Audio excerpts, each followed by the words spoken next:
Good morning students, myself Manoj Chautia from Raghunath Vidyalaya Ratangarh. हम लोग पढ़ रहे थे पादपों में परिवहन, और पादपों में परिवहन के दौरान हमने विसरण, परासरण, जल विभव, जीव द्रव्य, कुंचन और अंतःशोषण इतना अपन ने पढ़ लिया था। और उसके बाद में अपन ने पढ़ा कि जल का अवशोषण और उसके पश्चात में जल के अवशोषण के अंतर्गत अपन ने देखा था कि बाहरी वातावरण से जल जो है वो जड़ों के जाइलम तक पहुंच जाता है। अब क्या होगा, जड़ों के जाइलम तक पहुंचने के पश्चात आप लोगों को पता है जल का जो उपयोग है वो पत्तियों के द्वारा किया जाता है। तो अपना नेक्स्ट टॉपिक जो बनता है वो पौधों में जल का ऊपर की ओर गमन। क्या बनता है? पौधों में जल का ऊपर की ओर गमन। तो अब ऊपर की ओर जो गमन होता है वो किसके द्वारा होता है? या तो ये हो, जैसे अपन जो दरवाजे होते हैं, दरवाजों के ऊपर आप लोगों ने लिखा हुआ देखा होगा, एक तो हम उसको खींचते हैं पुल, या फिर अपन उसको धकेलते हैं पुश। ठीक है, तो कौन सी थ्योरी यहां काम में आएगी? पुल और पुश थ्योरी। तो सबसे पहले अपन देखते हैं क्या बनता है यहाँ पे? मूल दाब, यानी जड़ों की जो कोशिकाएं हैं वो क्या करती है? दो प्रकार का स्थानांतरण होता है। देखिए, एक तो होता है सक्रिय स्थानांतरण और एक होता है निष्क्रिय स्थानांतरण। सक्रिय स्थानांतरण के अंतर्गत ऊर्जा की आवश्यकता होती है, और यह ऊर्जा जड़ों की जो कोशिकाएं हैं वो क्या करती है? श्वसन की क्रिया करती है। जड़ों की कोशिकाएं श्वसन की क्रिया करके एक प्रकार का दाब उत्पन्न करती है जिसे हम मूल दाब कहते हैं। लेकिन ये मूल दाब इतना नहीं होता है कि सभी पादपों में अपन ने देखे हैं पादप 100-100 मीटर तक ऊंचाई के होते हैं, तो वहां तक जल के पहुंचने की जो क्रिया है वो मूल दाब के द्वारा नहीं हो सकती, यानी धकेलने से नहीं हो सकती। मूल दाब कहते किसे हैं? तो सबसे पहले यहां एक नंबर का प्रश्न बनता है कि मूल दाब किसे कहते हैं? जब जल आयन के साथ जड़ों के संवहन युक्त तक, यानी वेस्क्यूलर बंडल जाइलम तक पहुंच जाता है और प्रवेश कर जाता है वेस्क्यूलर बंडल में। ये अपन पीछे पढ़ के आ चुके हैं, जिसे जल अवशोषण कहते हैं। अब जब आयन और जल जड़ों के जाइलम तक पहुंच जाते हैं तो वहां ये एक प्रकार का धनात्मक दाब उत्पन्न करते हैं जिसे हम मूल दाब कहते हैं। तो इस मूल दाब की अगर अपन गणना करें तो किसी भी पादप की टहनी को लेकर और उस टहनी के अंतर्गत अपन क्या कर सकते हैं? उस टहनी के अंतर्गत अपन उस टहनी के एक पार्ट को अपन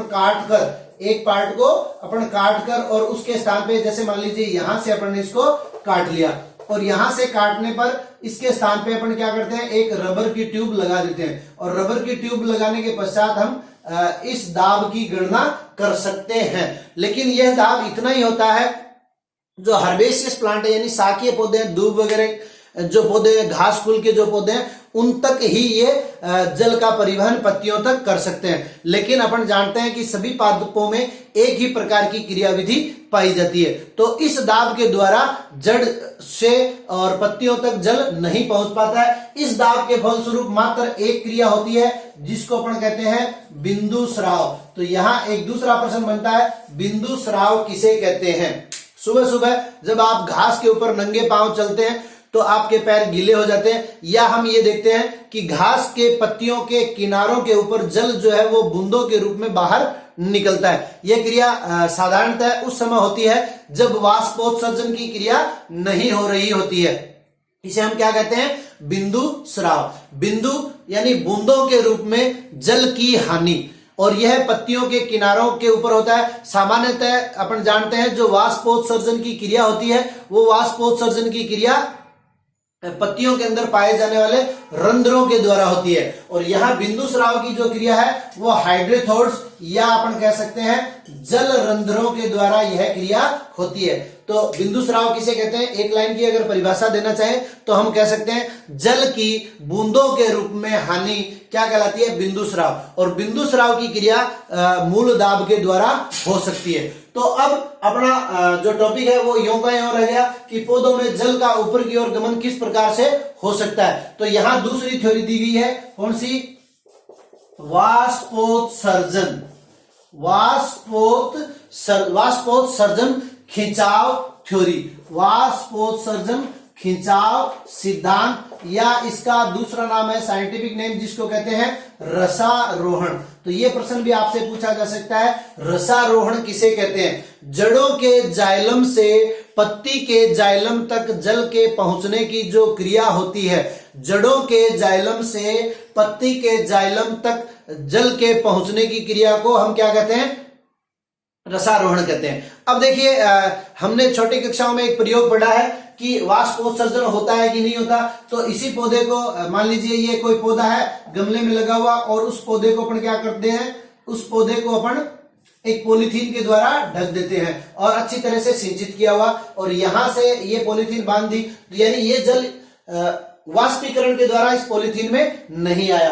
तो अब क्या कर सकते हैं, कुछ समय पश्चात जब इसको धूप में रखते हैं तो अपन देखते हैं कि इस पॉलीथीन के ऊपर जल की बूंदें आ गई है। तो पत्तियों के द्वारा जल की हानि हुई वाष्प के रूप में, लेकिन जैसे ही वो पॉलीथीन से टकराई तो जल की बूंदों के रूप में वो परिवर्तित हो जाती है। इसके लिए दूसरा काम और भी किया जा सकता है, पॉलीथीन लगा के न देखें तो पत्तियों के ऊपर जब हम कोबाल्ट क्लोराइड पेपर रख देते हैं, और कोबाल्ट क्लोराइड पेपर क्या करता है, नमी को अवशोषित करके अपना रंग परिवर्तित कर लेता है, तो हम ये जानते हैं कि वाष्पोत्सर्जन की क्रिया होती है।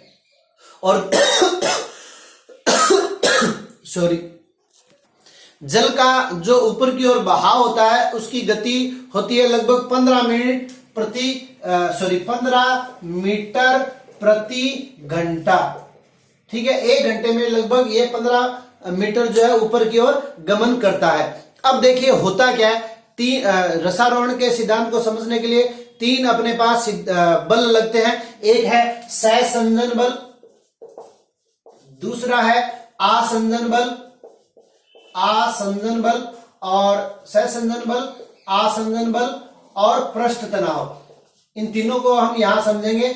उससे पहले आप एक प्रयोग को समझिए। एक प्रयोग है, क्या करते हैं, एक बीकर में जल लेकर और उसके अंदर 2 मुंह वाली एक परख नली रख देते हैं और बीकर को जल से भर देते हैं, और ये जो परख नली है उसका एक मुंह बीकर के अंतर्गत आ गया, और दूसरा इसका मुख जो है वो एक गीली रुई के द्वारा अपन ढक देते हैं, और गीली रुई के द्वारा ढकने के पश्चात हम देखते हैं यहाँ पे ये अपन ने रुई लगा दी गीली। ठीक है, अब इस रुई को हम पंखे की सहायता से क्या करते हैं, सुखाने का प्रयास करते हैं। पंखे की सहायता से जब हम इसको सुखाने का प्रयास करते हैं तो हम ये देखते हैं कि ये जो रुई है वो सूखती नहीं है, बल्कि बीकर का जो जल है वो धीरे धीरे क्या होता है, कम होता जाता है। तो इसी सिद्धांत को अब हम वास्तविकता में पौधे के ऊपर लगाते हैं। तो पौधे के अंतर्गत क्या होता है कि पत्ती के अंदर आप लोग जानते हो, अपन ने पीछे पत्ती की संरचना पढ़ी है और रंध्र की संरचना भी पढ़ी है। तो पत्ती के अंदर रंध्र पाया जाता है, और ये रंध्र क्या है आप लोगों को पता है, अपन ने पीछे पढ़ चुके हैं रंध्र की संरचना, द्वार कोशिका और रक्षक कोशिका, सहायक कोशिका, ये है सहायक कोशिका और ये है द्वार कोशिका, और ये है रंध्र। इन रंध्रों के द्वारा जल की वाष्प के रूप में हानि होती है।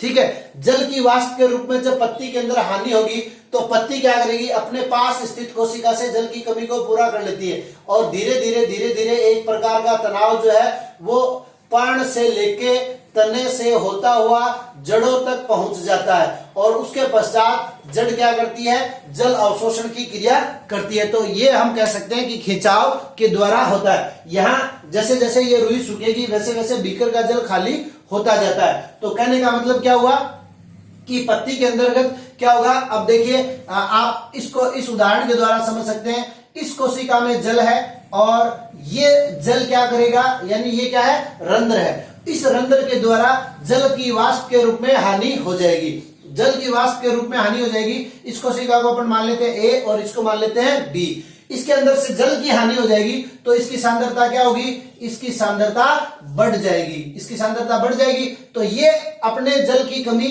इस कोशिका से पूरा कर लेगी। ठीक है, निम्न सांद्रता से अधिक सांद्रता की तरफ जल का प्रवाह, और ये कोशिका इस कोशिका से इस प्रकार से पूरा का पूरा एक प्रकार का ऋणात्मक तनाव जो है वो जड़ों के जाइलम तक आ जाता है। अब जल के अणुओं के मध्य आपस में, यानी एक ही प्रकार के अणुओं के मध्य जब बल लगता है उस बल को अपन कहते हैं सहसंजन बल, और दूसरा जो है जाइलम की जो ट्रैकिड और वेसल्स होती है, वाहिका और वाहिनिकाएं, उनके मध्य और जल के मध्य जो बल काम करता है उसको कहते हैं आसंजन बल।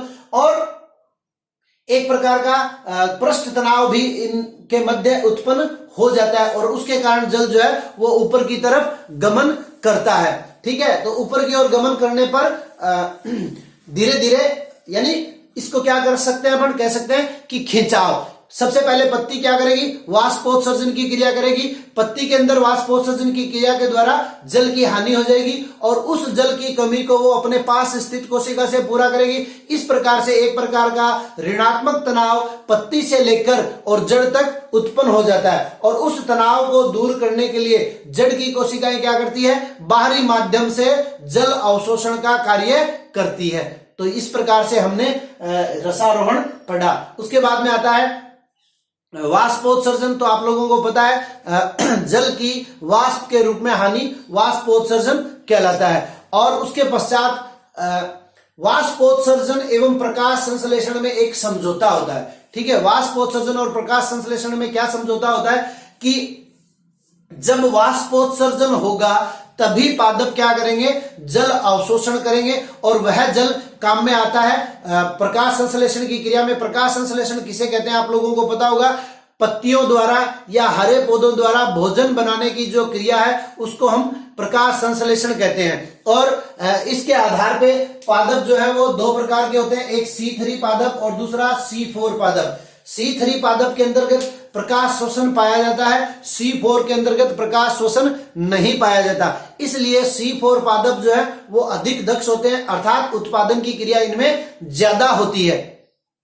और जितना पादप जल अवशोषित करते हैं उसका केवल आप लोगों को याद रखना है, केवल 1% भाग ही पादप की वृद्धि और प्रकाश संश्लेषण में काम में आता है। यानी पादप जो है वो केवल 1% भाग, जड़ों द्वारा अवशोषित जल का केवल 1% भाग ही काम में लेते हैं। शेष 99% जो जल है वो वाष्प के रूप में या वाष्पोत्सर्जन की क्रिया के द्वारा बाहरी वातावरण में त्याग दिया जाता है। तो जब वाष्पोत्सर्जन होगा तभी क्या होगा, प्रकाश संश्लेषण की क्रिया होगी, या यूं कह दें प्रकाश संश्लेषण की क्रिया के द्वारा जब जल का उपयोग होगा उसके पश्चात जल की कमी पादपों में हो जाएगी और उस कमी को पूरा करने के लिए पादप क्या करते हैं, जल अवशोषण की क्रिया करते हैं। तो वाष्पोत्सर्जन और प्रकाश संश्लेषण एक दूसरे से रिलेटेड है, इन दोनों के मध्य एक प्रकार का समझौता